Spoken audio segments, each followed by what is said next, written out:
மீசா time நேர்களை நிகழ்ச்சிக்குள் அன்போடு வரவேற்றுக் கொள்கிறோம். ஹிஸ்புல்லாக்களின் அதிரடி தாக்குதல்ல இஸ்ரேலுடைய 4 இராணுவ வீரர்கள் பலியான செய்தி பெரும் அதிர்ச்சியை ஏற்படுத்தியிருக்கு. பலஸ்தீன கைதிகளுக்கு மரண தண்டனை நிறைவேற்றும் சட்ட மூலம் இஸ்ரேல் பாராளுமன்றத்தில் நிறைவேற்றப்பட்டது பெரும் அதிர்ச்சியை ஏற்படுத்தியிருக்கு. யுத்தம் முடிவுக்கு வருவதாக டொனால்ட் ட்ரம்ப் அறிவித்திருக்கிறாரு. குடிகாரம் பேச்சு விடிஞ்சா போச்சு என்ற பல்வேறு செய்திகள் தான் இன்றைய பதிவு. தெற்கு லெபனான்ல தரைவழி தாக்குதல் உக்கிரமடைந்திருக்கிற இந்த சூழல்ல அதிரடியாக ஹிஸ்புல்லாக்கள் மேற்கொண்ட கன்னிவெடி தாக்குதல்ல இஸ்ரேலுடைய 4 படை வீரர்கள் பலியான சம்பவம் இஸ்ரேலுக்கு மிகப்பெரிய ஒரு அதிர்ச்சி வைத்தியத்தை கொடுத்திருக்குது. தரைவழி தாக்குதலை எப்படியாவது லெபனான்ல பல பிரதேசங்களை கையகப்படுத்திடலாம் என்ற வேட்கையோட இப்போது தரைவழி தாக்குதலை இஸ்ரேல் மேற்கொண்டது. இந்த தரைவழி தாக்குதலை ஹிஸ்புல்லாக்கள் இப்போது கொரில்லா தாக்குதல் என்ன, ஏவுகணை தாக்குதல் என்ன, அதுபோக இப்போது கன்னிவெடி தாக்குதல்களை மேற்கொண்டு இந்த இராணுவ வீரர்களை பழி செய்திருப்பது தான் இப்போது இஸ்ரேலுக்கு மிகப்பெரிய ஒரு ஆத்திரத்தையும் மிகப்பெரிய ஒரு அதிர்ச்சியையும் ஏற்படுத்தியிருக்கு.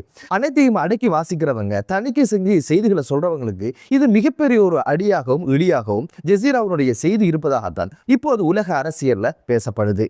இதுவரைக்கும் 11 இராணுவ வீரர்கள் படுகொலை செய்யப்பட்டதோட 260க்கும் அதிகமான இராணுவ வீரர்கள் சிகிச்சை பெற்று வருவதான செய்தியையும் ஜெசீரா இப்போது செய்தியாக வெளியிட்டிருக்கு. 162வது படைப்பிரிவான நாகால் என்று சொல்லப்படுகின்ற படைப்பிரிவு தான் அதிக சேதத்துக்கும் தாக்குதலுக்கும் இலக்காக இருப்பதாக இப்போது இஸ்ரேல் அறிவிச்சிருக்குது. இதுபோக இப்போது பல்முனை தாக்குதல்களை ஹிஸ்புல்லாக்கள் மேற்கொள்றாங்க. ஒன்று நீண்ட தூர ஏவுகணைகளான ஹைஃபா மற்றும் தெல் அபீவ் மீது சரமாரியான ஏவுகணை தாக்குதல்களை மேற்கொள்றதோட இந்த தரைவழி தாக்குதல் குறித்து இராணுவ பகுப்பாய்வாளர் மேஜர் ஜெனரல் சமாதி அவங்க என்ன சொல்றாங்க அப்படின்னு கேட்டீங்கன்னா, ஜெசீராக்கு வழங்கிய செவ்வியில இந்த தரைவழி தாக்குதல் ரொம்ப டிஃபரெண்டானது, ரொம்ப வித்தியாசமானது. நேரே எதிர்கொள்கின்ற இந்த போர்ல இஸ்ரேலிய வீரர்கள் தாக்குப்பிடிக்க மாட்டாங்க. இஸ்ரேலிய இராணுவத்தினர் நவீன போர் விமானங்களுக்கும் கவச வாகனங்களுக்கும் பழக்கப்பட்டவங்க. எதிரே இந்த யுத்தம் நேருக்கு நேர் என்ற யுத்தத்துல அவங்களால் தாக்குப்பிடிக்க முடியாது. அரபுகள் எப்போதும் தரைவழி தாக்குதல்ல சொப்ப விற்பனர்களாக இருப்பதனால இந்த தாக்குதலுக்கு அவங்க ஈடு கொடுக்க மாட்டாங்க அப்படின்ற ஒரு விஷயமும், இந்த போர் நீண்ட கால போர் என்பதனால இந்த ஒரு யுத்தத்துல இஸ்ரேலிய இராணுவம் தாக்கு பிடிக்காது. காரணம், கஸா போர்ல 2 வருஷங்களுக்கு மேல கலைச்சு போனவங்க இந்த யுத்தத்துல தாக்கு பிடிப்பதற்கான வாய்ப்பு கிடையாது அப்படின்ற ஒரு விஷயத்தையும், ஹிஸ்புல்லாக்கள் ஒருங்கிணைந்த தாக்குதலை மேற்கொள்வதனால இந்த தாக்குதலுக்கு இவங்களால ஈடு கொடுக்க முடியாது. ஒரே நாள்ல ஹிஸ்புல்லாக்கள் 43 தாக்குதல்களை இஸ்ரேலிய படைகள் மீது தாக்குதல் நடத்திருக்கிறாங்க. இதுல 5 இராணுவ முகாம்கள், அதுபோக 8 குடியிருப்பு பகுதிகள் அப்படின்னு பல்வேறு தாக்குதல்களை மேற்கொள்றதுனால, இடைவிடாமல் இந்த தாக்குதல் மேற்கொள்ளப்பட்டதுனால இந்த தாக்குதலை இவங்களுக்கு ஈடு கொடுக்க முடியாமல் போகும் அப்படின்னு ஒரு விமர்சனத்தையும் சொன்னதோட இது ஒரு உளவியல் போராகவும் மாறி இருக்கு. அதுதான் உலகத்துல அடக்க முடியாத வீரியம் கொண்ட எந்த நாட்டின் மீதும் தாக்குதல் நடத்த வலிமை உள்ள ஒரு இராணுவமாக இஸ்ரேல் இருப்பதான ஒரு பிம்பம் உடைக்கப்பட்டிருக்குது. அந்த பிம்பத்தை இப்போது ஹிஸ்புல்லாக்கள் தகர்த்து எரிந்தது என்பது இஸ்ரேலிய இராணுவத்துக்குள்ள உளவியல் ரீதியான தாக்கத்தையும் இஸ்ரேலிய நாட்டுக்குள்ள உளவியல் ரீதியான தாக்கத்தையும் அது ஏற்படுத்தியிருக்கும் என்ற பல்வேறு விஷயங்களை அடுக்கி கொண்டு போனாரு. அவருடைய ஒட்டுமொத்த கருத்துல விளங்குற விஷயம் என்ன அப்படின்னு பாத்தீங்கன்னா, தரைவழி தாக்குதலுக்கு இஸ்ரேலிய படைகள் ஈடு கொடுக்காது அப்படின்னு ஒரு விஷயம் தான்.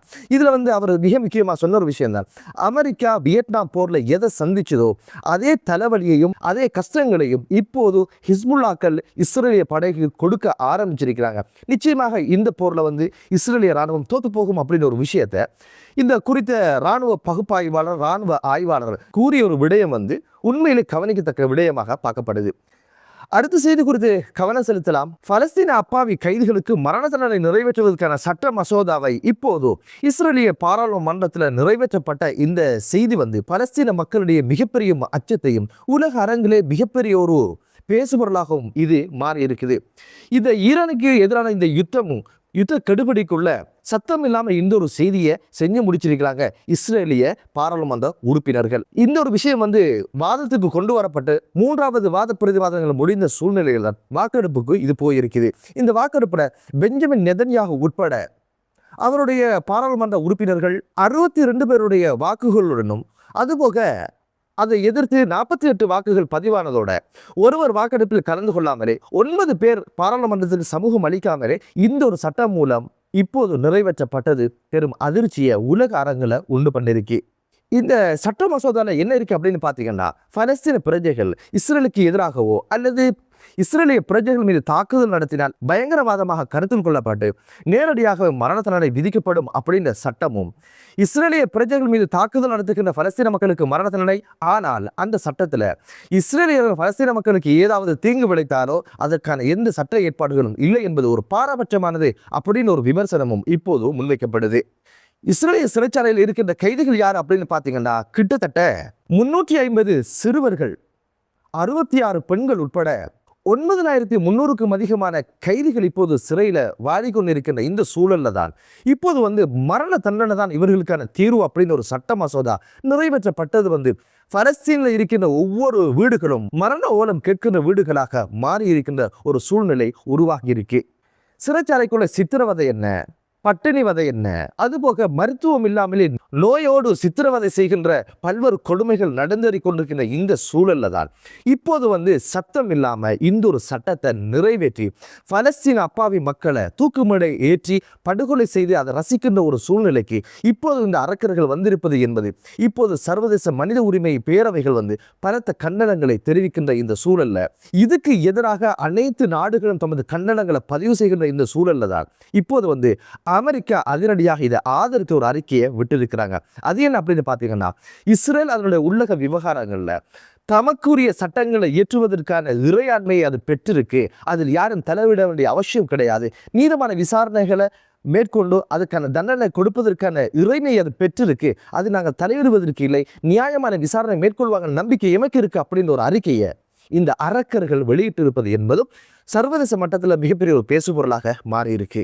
நிராயுதபாணிகளை கொண்டு குவித்து பல லட்சம் மக்களை கொண்டு குவித்து அகதிகளாக்கி சிறைபிடித்து இப்போது சத்தம் இல்லாம மரண தண்டனை கொடுத்துட்டா இதுக்கு பிறகு எந்த ஒரு பிரச்சனையும் இஸ்ரேலுக்கு இருக்காது என்ற ஒரு கணக்கு தான் பெஞ்சமின் நெதன்யாகுவினுடைய அரசு போட்டிருக்கும் போல. மரண தண்டனை தீர்ப்பு வழங்கப்பட்டு 90 நாட்களுக்குள்ள மரண தண்டனை நிறைவேற்றப்படும் என்ற சட்டம் அதில் சொல்லப்படுது. மேல்முறையீடு கீழ்முறையீடு எந்த ஒரு விஷயமும் அதுல கிடையாது. இந்த வழக்குகளை விசாரணை செய்யறது சிவில் கோர்ட்ஸ்களும் கிடையாது. இராணுவ நீதிமன்றங்கள்ல தான் அங்க விசாரணை மேற்கொள்ளப்பட போதும். என்னதான் இருந்தாலும் எதற்காக இந்த ஒரு விஷயத்தை இஸ்ரேல் செய்து அப்படின்னு கேட்டீங்கன்னா, எதிர்வரும் தேர்தலை இலக்காக வைத்துதான் இந்த விடயங்கள் நடத்தப்படுவதாக சொல்லப்படுது. ஈரான் யுத்தத்தை வெற்றி பெற்றலாம், அதை வைத்து அரசியல் செய்திடலாம் என்று நினைச்ச இந்த இடத்துல அந்த கணக்கு பிழையா போனதுனால அண்ணனும் தம்பியும் சேர்ந்து அடிவாங்கின்ற ஒரு சூழல் உருவானதுனால உடனடியாக எப்படியாவது மக்களை திருப்திப்படுத்துவதற்கான ஒரு சட்டமூலத்தை இயற்றி வாக்குகளை பெற்றுக்கொள்ளலாம் என்பதற்காகத்தான் இப்போது இந்த சட்டமூலத்தை இயற்றி அப்பாவி மக்களை தூக்குமடை ஏற்றி வாக்கு வங்கிகளை அதிகரிச்சிடலாம் என்ற ஒரு இலக்கோடு தான் இந்த ஒரு சட்டமூலம் நிறைவேற்றப்பட்டிருக்கு அப்படின்ற விமர்சனம் முன்வைக்கப்படுது. அடுத்த ஒரு செய்தி குறித்து பார்க்கலாம். ஈரானுக்கு எதிரான இந்த போர் முடிவுக்கு இன்னும் ஒரு சில தினங்கள்ல வந்துடும் அப்படின்ற ஒரு செய்தியை டொனால்ட் ட்ரம்ப் நேற்றைய தினம் அவர் ஊடக மாநாட்டில் சொல்லி இருந்தாரு. குடிகாரம் பேச்சு விழிஞ்சா போச்சு அப்படின்னு எடுத்துக்கிறதா, இல்ல நிச்சயமாக இந்த யுத்தம் முடிவுக்கு வரப்போகுதா அப்படின்ற பலத்த சந்தேகமும் ஏற்பட்டிருக்கு. இப்போது அவர் என்ன சொல்லியிருக்கிறது அப்படின்னு கேட்டீங்கன்னா, ஈரானுடைய இராணுவ திறன்களை நாங்கள் அழிச்சிட்டோம், இதுக்கு பிறகு கப்பல் போக்குவரத்துக்கு குர்மஸ் ஜலசந்தியில எந்த ஒரு சவாலும் இருக்காது, இதுக்கு பிறகு யுத்தத்தை மேற்கொள்ள வேண்டிய தேவைகளும் கிடையாது அப்படின்னு சொல்லி யுத்தத்தை நிறைவுக்கு கொண்டு வருவதற்கான ஏற்பாடுகள் நடக்குது, ஒரு சில தினங்கள்ல அது முடிவுக்கு வந்துடும் அப்படின்ற ஒரு செய்தியை சொல்லி இருந்தாரு. அதுபோக குர்மஸ் ஜலசந்தி மூடப்படுவதனால அமெரிக்காவுக்கு எந்த பிரச்சனையும் கிடையாது, அதனுடைய நேச நாடுகளுக்கு தான் அது பிரச்சனையாக இருந்திருக்குது, அந்தந்த நாடுகள் அந்தந்த விவகாரங்களை பார்த்து கொள்ளட்டும், இதுக்கு பிறகு குர்மஸ் ஜலசந்தி பற்றிய எந்த ஒரு நடவடிக்கை நாங்கள் ஈடுபடுவதில்லை அப்படின்னு சொல்லி இருக்கிறாரு. ஹொர்முஸ் ஜலசந்தி யாரு கையா பிரச்சனை, ஹொர்முஸ் ஜலசந்தி பிரச்சனையை சந்திக்க கொண்டு வந்தது நீங்க, சும்மா இருந்து சங்க ஊதி கெடுத்தது நீங்க, உங்களோட கைகால வச்சுட்டு நீங்க சும்மா இருந்தாலே அமைதியாக உலகம் இருக்கும். அதே நேரம் ஜார்ஜ் டபிள்யூ புஷ் என்ற அதிநவீனத்துவம் உள்ள போர்க்கப்பல் அதோடு இணைந்து 5 அல்லது 6 நவீன போர்க்கப்பலை இப்போது மத்திய கிழக்கு நாடுகளுக்கு அமெரிக்கா அனுப்பி வைத்திருக்கிறது என்ற ஒரு அதிர்ச்சியான ஒரு செய்தியையும் வெல் ஸ்ட்ரீட் ஜேர்னல் என்று சொல்லுகின்ற செய்தித்தளம் செய்தியாக வெளியிட்டிருக்கு. எதற்காக அப்ப இந்த கப்பல் எல்லாம் மத்திய கிழக்குக்கு வருது, யுத்தத்தை முடிக்க போறீங்க அப்படின்னு கேட்டீங்கன்னா, இதுதான் குடிகாரம் பேச்சு விடிஞ்சா போச்சு என்ற ஒரு செய்தியை தான் இந்த ஒரு செய்தி சொல்லுது. வெளிப்படையாக போர் முடிஞ்சாச்சு, சமாதானத்துக்கான ஏற்பாடுகளை செஞ்சுட்டோம், இதுக்கு பிறகு இந்த அச்சுறுத்தலும் இருக்காதுன்னு சொல்லுகின்ற இந்த சூழல்ல மறுமுனையில யுத்தத்துக்கான கெடுபிடிகளையும் தரைவழி தாக்குதலுக்கான கெடுபிடிகளையும் டொனால்ட் ட்ரம்புடைய நிர்வாகம் செய்து அப்படின்ற ஒரு விஷயம் தான் தெரியுது. இதெல்லாம் புரிந்து கொண்ட ஈரான் என்ன சொல்லுது அப்படின்னு கேட்டீங்கன்னா, அப்படியெல்லாம் விட முடியாது, 6 மாதம் சண்டை நில்லுங்க மல்லுக்கு அப்படின்னு சொல்லி வம்புழுக்க ஆரம்பிச்சிருக்கிறாங்க. தரைவழி தாக்குதல் குறித்து அமெரிக்காவினுடைய பாதுகாப்பு செயலாளரிடம் கேட்கப்பட்ட கேள்வி, தரைவழி தாக்குதல் எப்போ தொடங்கப்படும், இராணுவ வீரர்கள் எப்போது ஈரானுக்குள்ள போவாங்க அப்படின்ற பல்வேறு கேள்விகளுக்கு எதற்குமே அவர் பதில் சொல்லாம அவர் சொன்ன ஒரு வார்த்தை என்ன அப்படின்னு பார்த்தீங்கன்னா, அடுத்த இலக்கு பற்றி எதிரிகளுக்கு தெரிவிக்க கூடாது அப்படின்னு சொல்லி கடந்து போனாங்க. ஆனா இந்த யுத்தம் ஆரம்பிக்கும் முதல் ஊழலிட்டது யாரு, அப்படி அடிப்போம் இப்படி அடிப்போம், எங்கள்கிட்ட அது இருக்கு இது இருக்குன்னு பீத்து கொண்டது யாரு, இதெல்லாம் அப்போது தெரியலையா அப்படின்ற கேள்வியும் எழ ஆரம்பிச்சிருக்கு. என்னதான் இருந்தாலும் மத்திய கிழக்கு நாடுகளை அமைதியான ஒரு சூழல் உருவாகட்டும் என்ற பிரார்த்தனையோடு மற்றொரு காணொலியிலே உங்கள் அனைவரையும் சந்திக்கும் வரை விடைபெறுகிறேன். நன்றி.